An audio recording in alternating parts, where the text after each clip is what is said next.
What happens when law, business, and life collide? Each week on Lead Counsel, your host Tom Tona will take a deep dive into topics related to the law, the business of law, and life.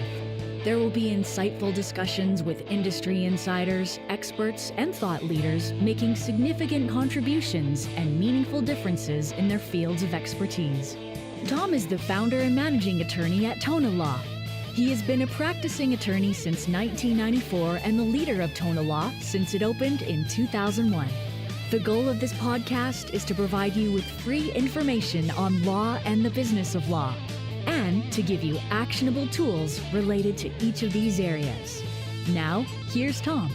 Hey, welcome to the Lead Counsel Podcast. This is your host, Tom Tona. I am here with Professional Jules. What's going on, Professional Jules? Hi, guys. Welcome back to our podcast in a professional setting where Professional Jules is the so health, right? Health is not just physical health. There's also mental health.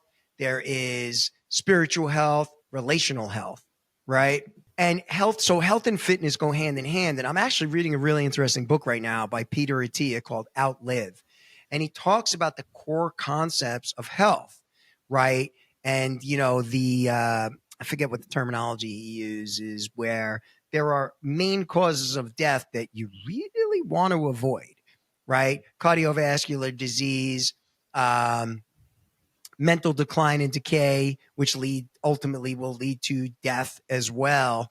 And so the importance of working out and prioritizing fitness and health and how it ties to careers, right? And people that listen to this podcast are very career oriented, and a lot of them are high performers. And I can tell you that the role of health in general cannot be overstated. Right? Because what does it benefit you to have a great multi-seven-figure practice and you're 150 pounds overweight, your blood pressure's through the roof, you don't work out, you don't exercise, you're not physically present or mentally present with your family, kind of all for nothing. Mm-hmm. And the idea behind this was I just recently buried somebody very close to me. And it's not about your net worth. It's not about the toys you own or the assets that you own. It's about your health, your physical health and well-being, and your mental health and well-being, your spiritual health and well-being, and your relational health and well-being. There's 4 areas that I think are really important for attorneys in general, but anybody that's listening to this, entrepreneurs in general, to really pay attention to, right? So, the science is just undisputed on the core tenets that haven't changed. And I love that now they say, there's a saying, Jules, that everything new is old, right? Yeah, and what that means is this. All these health gurus are talking about the tenets of health. What are the main pillars of solid health? Well, you've got sleep. That's huge. You've got diet. That's huge. You've got exercise. That's huge, right? Mm-hmm. And it's the same shit people have been saying since the 60s. I was born in the 60s, right? So it's nothing new. It's all the same. But I think that people don't give enough weight to the importance of health, right? So let's talk about sleep. You got any sleep habits, Jules? Oh my God. I value my sleep. If you talk to anybody in my life, I do not move my sleep around for anybody. I typically am in bed earlier than most people that I know at my age. And most people think I am crazy. Like if it's a Friday night, do not call me at 9 p.m. I'm probably sleeping already. But that's because sleep is just such an important factor in health. And I think when people think about health, like you said, the 3 pillars, sleep, diet, and exercise, people, I think where they go wrong is they'll hyper focus on one of the 3, but all 3 play such an important role. So you can't have a good exercise day or like a good day with your diet if you're not getting adequate sleep every night. Okay. What's your sleep routine? Okay, so my sleep routine. 1, I start right around dinner time. right? Because I go to bed at like 8:30. I get up at 4:30. Like I'm the type of person, I got to put a certain amount of stuff into every day. So I'm going to take you through kind of what works for me. And maybe it works for some people, maybe it doesn't. So one, I take magnesium too. I just started taking a product. And again, I don't get any kind of endorsement deals. I wish I did, but I heard about it on the Huberman podcast called Magnesium 3-8. Okay. I take 3 of those with dinner. I also take 3 Calms Forte with dinner and my dinner vitamins at night. Literally by 7:30, I'm yawning. I'm ready for bed. Something about magnesium 3-8, and I'm not a doctor. None of this is medical advice. I'm just talking about stuff that works for me. And if anybody's going to try any of this stuff, please go to a doctor. You can't sue me because I'm not a doctor and I'm not giving any kind of medical advice. I'm just talking about lawyer putting out the disclaimers. Yeah, man. Those are my disclaimers. I'm putting out what works for me because I was never a great sleeper because of my stress level as an entrepreneur and a lawyer, right? But now I really prioritize sleep, and I probably wish I had done it way earlier in the game than, into my 40s. I started prioritizing sleep really into my 40s. Otherwise, I was like 4 hours a night guy. But sleep is important because it acts as an eraser for your brain. It kind of clears your brain of all of the garbage from the entire day, and it goes through a cleansing process at night. And if you don't sleep, and I'm a minimum effective dose guy, I try to do at least what the minimum is, where scientists have said, look, a minimum of 6 hours, but 8 hours is ideal. I don't get less than 6 hours. I'm like you. I'll cancel whatever I got to cancel in the morning if I have a bad night's sleep. Yeah, just to allow me to sleep. So I take magnesium 3-8. I take Calms Forte at dinner time. And then same time every night, 7:55, I head upstairs. I get ready for bed. I'm sound asleep by 8:30. Yeah. Here's my routine. I'm going to put myself out there. I want you to picture this now. Oh, no, please. I use a sleep mask, right? Okay. There was a study done recently that sleep masks increase beneficial aspects of sleep. I'm forgetting what they are now, but beneficial aspects of what your brain does when you sleep are increased by wearing a sleep mask. I use a sleep mask. I use a product called Alaska Bear Sleep Mask, right? Oh my God. That sounds just It's a blackout intense. mask. It's a blackout mask. I have blackout curtains. I have a white noise machine in my bedroom.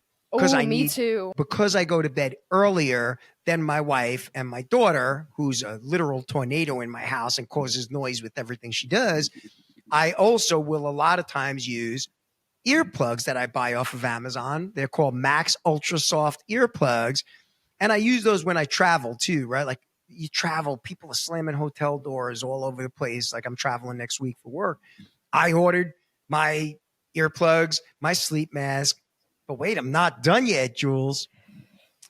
Okay. I'm a high stress individual and I got a bad habit. Tell me you use a mouth guard. I use a mouth guard. I use a mouthpiece that I had made at a dentist because I was grinding my teeth. Do you use one too? Do you use one too? I don't grind my teeth. I grind my teeth so bad that my dentist was like, dude, you're literally wearing the enamel off your teeth. You got to make your mouth guard. So probably the last 15 years, I've had a mouth guard because I grind really bad. And I'm not the only person I know that does it or the only person that uses one. But I'm not done yet, Jules. There's one more piece to this. So I started studying mouth breathing.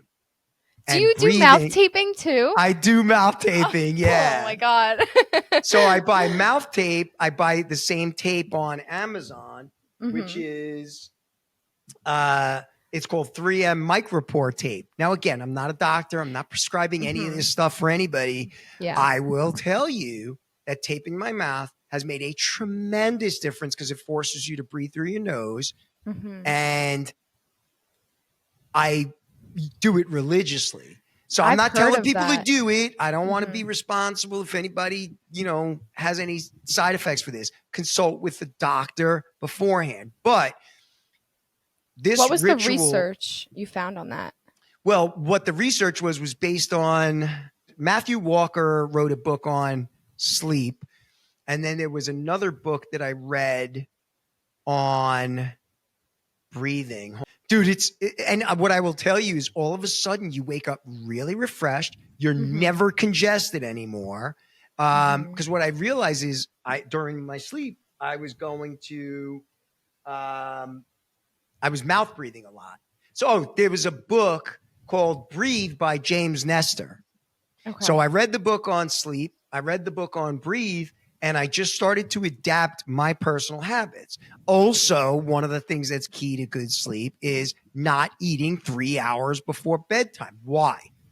Because you get acid reflux, especially when you're in your 50s. You can't eat like you used to, and your body doesn't work the same. And all of a sudden, you're like, I think I got acid reflux. You got to stop eating 3 hours before, allow your stomach to empty and digest. And yeah, you will get acid reflux, and it will start to corrode your insides if you're eating too close to bed. Yeah. Right. So I have these little rituals. They really work. And let me tell you, sleep fixes a lot of problems, stress-wise and everything else. So like you'll often hear me say in the office, let me get a night's sleep on that. I don't want to make a decision yet. Let me sleep on it. I'll get back to you. Right. Because you're going to wake up calmer. You'll have a fresh perspective. That's why it's important. Diet. I agree. Right. I spoke to somebody today, one of the coaching clients, and the person was like, my diet's crap. And I'm like, well, look, I think that there's a lot of hacks that I like to incorporate, right? I know that I want to take in like a gram of protein per body pound. So I weigh 152 pounds today. So I want to take in 150 to 152 grams of protein. Well, I can either nosh on crap all day or have snacks in my desk. Start the day with 50-gram protein shake with, creatine in it. And then I'm good the rest of the day, really. But, I'll snack on. I started using these, they're not jerky sticks. I forget what they call it, like chomps, right? They're 10 grams of protein. You turned me on to them, actually. Yeah, 9 grams of protein, under 100 calories. Yeah, it's not even a calorie thing because I have a really fast metabolism. I think that one of the cool things is when you have a culture like ours and we're constantly, one of the core values is constant improvement, right? So I surround myself with people that care about the same stuff. I know that I can talk to you or like Brittany in our office. Brittany in our office is on this massive health journey, right? I'm not sure if she would care. We were talking about it, but she lost how much weight? She lost probably close to 130 pounds. Right. Diet and exercise. Correct, that girl lives in CrossFit and she is doing these crazy workouts and she looks amazing and she feels better and she's happy. Like it's just great to see. And a lot of people, so many people in our office, they're all in the gym. They're all eating protein bars and like, so we buy snacks. If somebody's like a junk food person, we will buy those for them. Right. Cause I don't want to, I don't want people to be like, oh, you buying healthy all the time for everybody else. But the majority of people are like, we want healthy. Right. Yeah. So we have a lot of that stuff in the office and it's something that I really encourage, but I think that diet really determines a lot of things. It's tied to your mental health. It's tied to your decision-making. It's tied to outcomes down the road that are going to impact your ability to do what you do at the highest level. I mean, you are what you eat. So you got to be able to really choose wisely what you're ingesting, not only like food wise, but also like what you're bringing into your brain and everything like that. So I think diet's definitely something that a lot of us in the office care deeply about. A majority of us all pack lunch, and snacks and snacks. It's all pretty much healthy foods. And we just all prioritize our diets because it really affects like not only your energy levels, but your moods and everything. Your gut, 100%.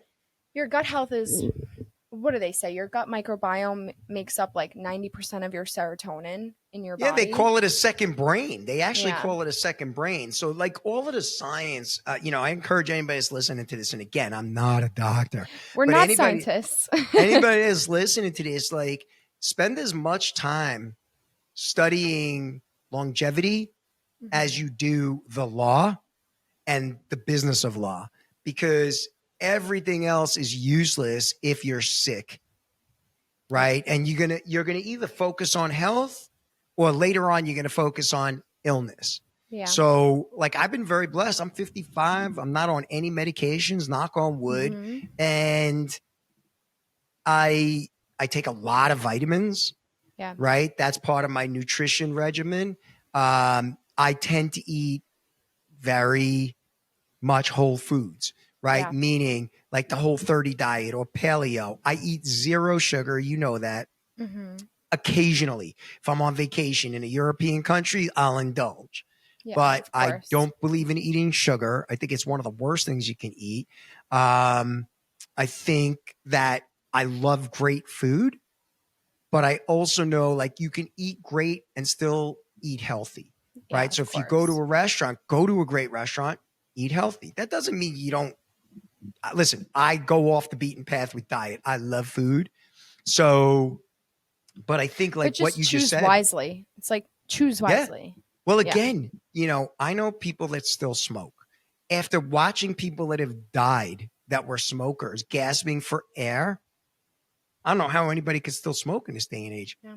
And I know lawyers that do. So the exercise aspect, right? Yes. I'm reading this Peter Attia book, and he talks about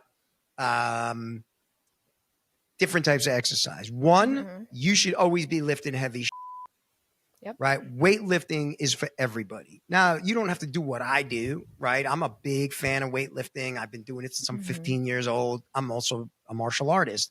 So I love lifting weights. I'm on a 3-day split routine, and I dedicate about 45 minutes to lifting. But my routine is this. I do cardio every day. I do 45 minutes of zone 2 or higher cardio on a treadmill with a ruck pack on, right? A 20-pound ruck. And whether I do that outside or inside, you're elevating your heart rate to a really high heart rate. So my heart rate is very often when I'm working out, like 110 to 165, right? Like, and then I feel like I'm dying. So I do the cardio for 45 minutes. I want to get my steps in to keep my joints all lubricated. And after that, I lift. Because I'm more worried about cardiac health than I am concerned about my strength. My strength is really good. I'm not too concerned about that. Right. So I worry because of my stress levels. So then I lift for about 45 minutes. It's typically, one day I'm doing pull. The next day I take just cardio. The next day I do push, which would be chest, shoulders, triceps. And then the next day is legs with a day in between rest of each one. And there are really great programs where I'm a big fan. Like I used to go to a gym. I don't like going to the gym anymore because everybody walks around videotaping themselves, and I literally don't want to throw weights at people. So what I do is I work out in my basement with kettlebells and dumbbells that are like adjustable dumbbells. Mhm. And I am a huge fan of that. And it's also very time efficient, right? So every other day I'm doing 45 minutes cardio, 45 minutes weight. And then at the end, I jump in the sauna for half an hour, 20 minutes to half an hour. Usually by 20 minutes, I'm starting to get that antsy feeling. By 25 minutes, I'm like jumping out of my skin. Because again, the benefits are undisputable, undeniable, indisputable, undeniable, that sauna is shown to decrease all cause mortality by like 50%, depending on how often you do it, right? I'll do it every day. It's the one thing that beats stress better than almost anything else, right? And again, people are like, oh, you got a sauna. Listen, you go to Costco. Costco sells saunas. They're really cost effective. You pay somebody to put it together because I'm not mechanically inclined. But again, am I a big fan of it? Yeah. If you're an attorney, you should be doing this stuff. Take care of your health. Somebody we both know, Herb, he added in cold plunge. That crazy mother effer has a cold plunge at his house. Listen, I don't like the cold. I'm working my way up to do I want a cold plunge or not. Just start with cold showers. I did. I don't like it. You just got to turn it on cold. Do you do it? Do you do it? I end my showers with cold water. Yes. Oh, how long? Like at least 10 seconds. I could push it to 30 though. That's not nothing. Oh, that's more than you do. That's more than you do. All right. So look, the bottom line is this. You got to get busy moving or you're going to get busy dying, right? Yep. So especially for the lawyers in here that are in your 30s and 40s, if you're not exercising, you're going to pay the tab for that in your 50s. And just like exercise and the way that it affects your brain, there are so many studies and so much research on it. There's also a great podcast that I like to listen to called The Model Health Show. And I recommend anybody take a listen. He has so many episodes about just different benefits that exercise has. And it's really going to make you want to pick up some heavy. Do me a favor, put that link in the show notes. Exercise specifically takes you out of, especially if you're doing very difficult exercises, it takes you out of being stuck mentally. It improves problem solving. It improves your focus. It improves your decision making, and it helps you retain information, right? So what I love is giving my brain a break to do the thinking for me. If you're stuck on a problem and you're listening to this and you're a business owner, your brain will figure out solutions. Let it do the work. But you have to, A, be exercising, and B, be sleeping. Sleeping overnight has been shown your brain will solve issues if you're thinking about them when you fall asleep. Your brain will solve those issues. Let's talk about the one thing that I would add to the health discussion, because we talked about sleep, talked about diet, talked about exercise. Let's talk about mental health, Jules. Let's talk about it. What's the best thing you could do for mental health, in my opinion? In Tom's opinion, meditating. Meditation. 100%. I don't understand. It's been shown time and time again, study after study after study. And I'm telling you that there are lawyers out there that I'm friends with, and we talk about it, how it literally changed their lives. It changed their business. It changed their relationship with their team, because you're just more even-keeled. You're present with your emotions. You can see and feel your emotions for what they are. And instead of being governed by them, let them pass, right? So you're not responding in a reactive way. You're processing and you're being proactive in saying, okay, I'm not going to act on this right now. I'm not going to act on this impulse, this emotion. I don't care how good somebody's doing in business. They will put the ceiling on what they can accomplish based upon their ability to rationally process emotion, right? So it's the one non-negotiable for me is meditation, right? So, and I'll give you, for instance, too, I was talking to a prospective coaching client. Somebody contacted me. They want me to coach them. And this woman was really impressive, really, really impressive. And talking about how much money the business is making and where she wants to go with it. But she's at that cracking point because familial relationships are starting to suffer a little bit. By her own admission, her diet was garbage, right? And didn't have time to work out. Sure, her sleep is being impacted by all of this. All the pillars of, if you think about your health in a four slice pie, right? One slice is sleep. Do you get 6 to 8 hours? One slice is diet, right? One slice is exercise, and one slice is mental health. If each of those areas is being impacted, your business is talking to you. right? And, the one thing I said to her was, look, it doesn't matter how much money you make. That's a heavy price to pay, especially if you're married with kids, because you can't get that time back. Right. And I know this because I know that, I have what I describe as a distracted brain. Sometimes I call it a broken brain, where I'm constantly thinking about the business, If I'm doing that when I'm home, I'm not present for my daughter. Mm-hmm. Right. So I think that I broke that habit by meditating, by being very disciplined about it. Do you meditate, Jules? I do not. Why? I'm curious. Why? Well, I've started a practice recently of going to hot yoga pretty frequently. I try to go at least twice a week.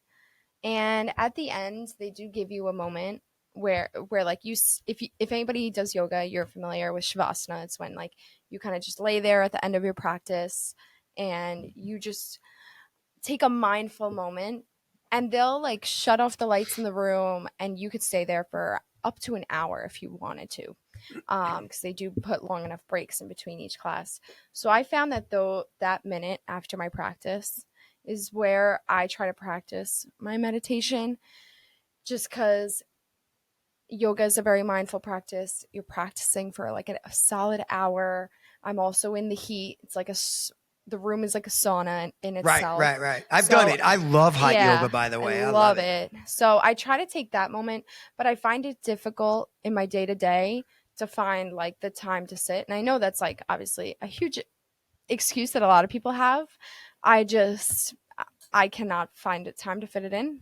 Yeah, you could. You definitely could. You definitely could. I mean, and then look, I'm running out of the house. Running can be meditative. Running can be meditative. It definitely is, especially because I'll be starting training for my marathon soon. And when you start reaching those higher mileage runs, you're doing like 8 to 10 to 12 to 15 miles. Like, you get into a zone where you're not even thinking, you're just going. And that's what I really love about running. So I don't sit traditionally meditate, but I think I find other ways that calm my mind. Look, I would say, especially you talk about the yoga thing, just make it an extension of whatever it is you're doing. And so if you're lifting, you said you lift for an hour and 10 minutes. I usually split the time, 30 minutes cardio, and then the rest I do like some type of CrossFit workout. I have a CrossFit base, like so do an hour, which is 30 minutes, and give yourself 5 to 10 minutes where you wrap it up the same way you do with yoga, where you just sit in a chair with your eyes closed and the Headspace app on.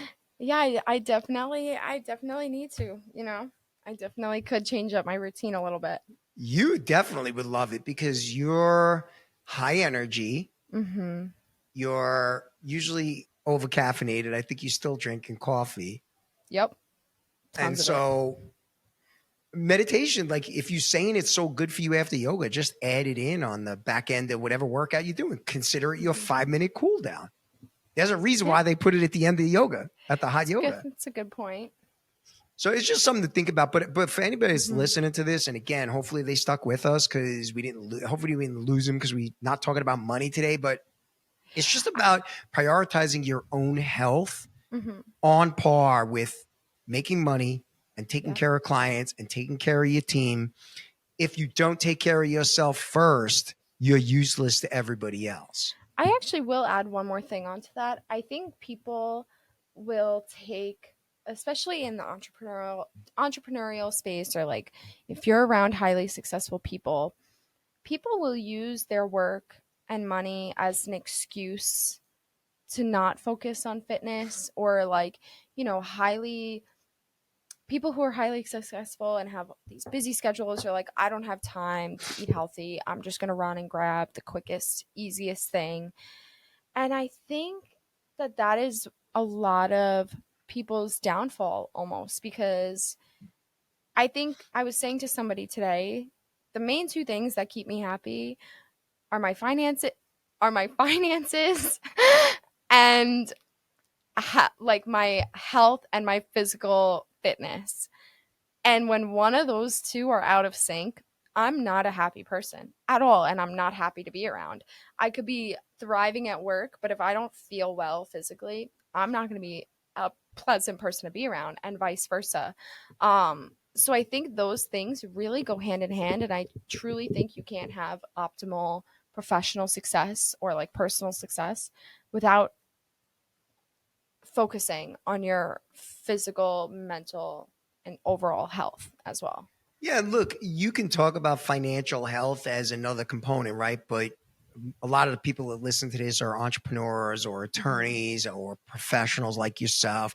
So making money is not a concern, right? They know how to make money, even if they're at the beginning stages of the entrepreneurial journey, they're figuring it out. But I will say that I have been exercising since junior high school and I'm in my 50s, right? And it's something that is non-negotiable and always has been. And so, look, you've heard me say a million times, do hard things, right? Yep. Why? Because hard things build resilience. Hard things build discipline, right? When it's freezing outside in the beginning of January and there's snow on the ground, or it's pouring rain and it's like 20 degrees out, you don't want to get up and go to the gym. But getting up and working out anyway builds discipline to then do other hard things like your business, right? Or like your, your career and working towards your career. None of that's easy. If you're not disciplined and you're not resilient, then it leaks over into other areas of your life as well. Right. Yep. So you then align all these different areas together. And then, your health as a whole, sleep, diet, exercise, mental health, career or financial health, all together start to work together to increase. Yep. Right. So that's why I think it's really important. And so, I'm always concerned when people are like, no, I don't like to exercise. I'm like, oh man, why? Why? Or somebody tells me they don't have time to do X. No, you make time to do X, right? You just said that, Ashley. Like, I don't really have a lot of time to meditate. I'm like, nah, there's something else there. Like, you may not want to, you may not feel like you know how. But I'm telling you, it's like more entrepreneurs cite meditation for their hyper focus, their emotional stability, and overall one of the more significant contributors to their success than any other thing they do for themselves. So you don't have to do it. Listen, I don't care, right? Like, I don't have an axe to grind in that. But I do think it changes lives for the better. And I do think everybody can benefit from it. So I agree. I think, what I hope is that anybody that's listening to this, I hope for a better generation of lawyers than what we've seen in the past. Like, I came up under some chain smoking, heavy drinking, lawyers that, like, I remember being on trial and taking a break for lunch, going into a local tavern, not because I was going to drink, because I wanted to grab something to eat. And it was the only place near the courthouse. And there was a line of attorneys just drinking liquid lunches. They used to call it a liquid lunch. You know what that is? Just beer. Scotch, not beer. And they would go back to court and be half in the bag. Right? So what I'm hoping for is conversations like this where you're talking now to younger generations. Now we're the different generation. I was younger at the time, the younger generation. I'm not anymore. But, where I don't drink anymore. I eat right. I sleep. I'm faithful to my wife. All the things that lead to a more holistic kind of life, right? Than what used to be glamorized. Chain smoking, heavy drinking, all of that stuff. Right. So that's it. I mean, I know you wanted to do this because you feel like it was important. And there's a lot of people that, are like, what should I be focused on? Number one priority. If you own a business, you own a law firm. Or just anybody. Or you're entrepreneurial in general and you're looking to succeed in whatever field you're in, your health should be your number one priority. I agree. And yeah, you don't expect somebody to tailor their business around your health goals. You work your health goals into what you want to achieve. What does that mean? Okay, you go for walks 90% of the days during lunch for an hour straight. You're getting in your aerobic exercise, you're getting in your steps. We always joke around getting in your 10,000 steps on your Apple Watch. Yeah, I need it. And I think that you eat a healthy lunch, you always eat salad. So, I think that you have to take care of the physical body you have to operate at your highest level. Period. End of discussion. I agree. And it's actually